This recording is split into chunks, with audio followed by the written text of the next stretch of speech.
North is all about slaying orcs, and it is awesome.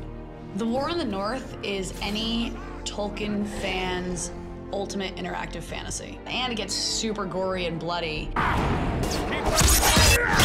Our menu! This is the first mature rated Lord of the Rings game. That means we can have a lot more orc blood flying and orc limbs flying and orc heads rolling. It's about time we had an M-rated game.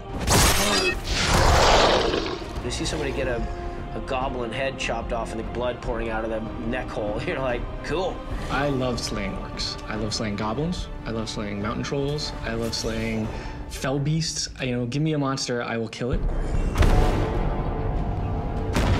I would always ask, like, so if there are cave trolls, are there other kind of trolls? Well, apparently, if you play this game, you'll come to learn that there are snow trolls, and I'll bet they're not very nice.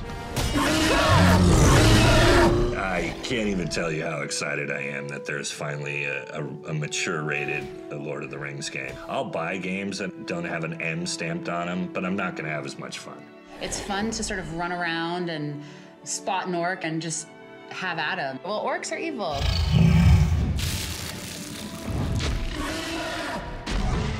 It's nice that, you know, I can get on Xbox Live and kill things with my friends. And I can be in my underwear, and they have no idea. The characters have a little gravity to them, a little weight to them, so when they get hit in the kneecap and it explodes their kneecap, you really get a sense of the tendrils and all the things that hang out of the kneecap as the character's falling. You face a ranger now! One of my favorite metal songs called Destroy the Orcs by 3 Inches of Blood, and I would just put that song on and let the orc bodies pile up around you.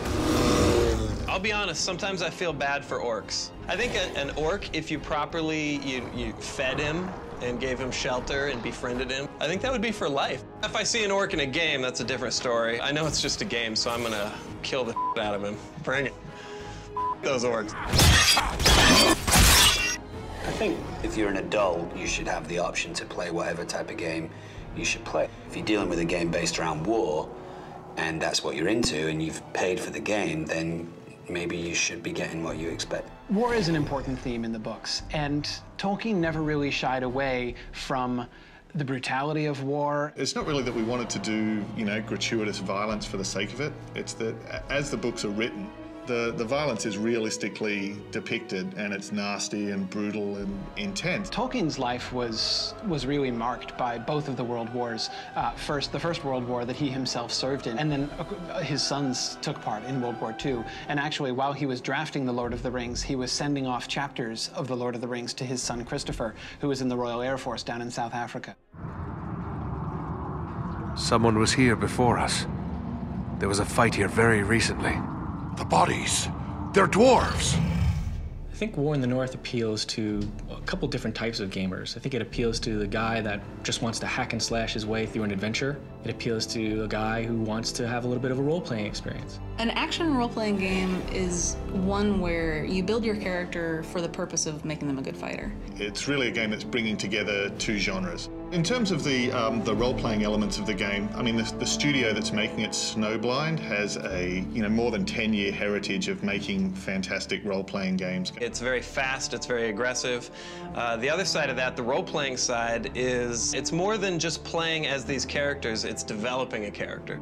I love role-playing games where you can actually get new attributes or get new things, new powers or new strengths. I like to get involved in a battle and feel like I've been instrumental in killing the enemy, but I also like to be a little strategic. Being able to use a heavy strike in the game when you see this little arrow appear above a character's head and you can slice them apart in slow motion, whether it's taking off their head, their arms, their legs, or, I mean, that's really satisfying.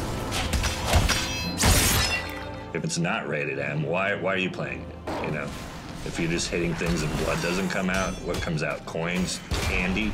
It's no fun unless blood comes out. Am I right? I'm totally right.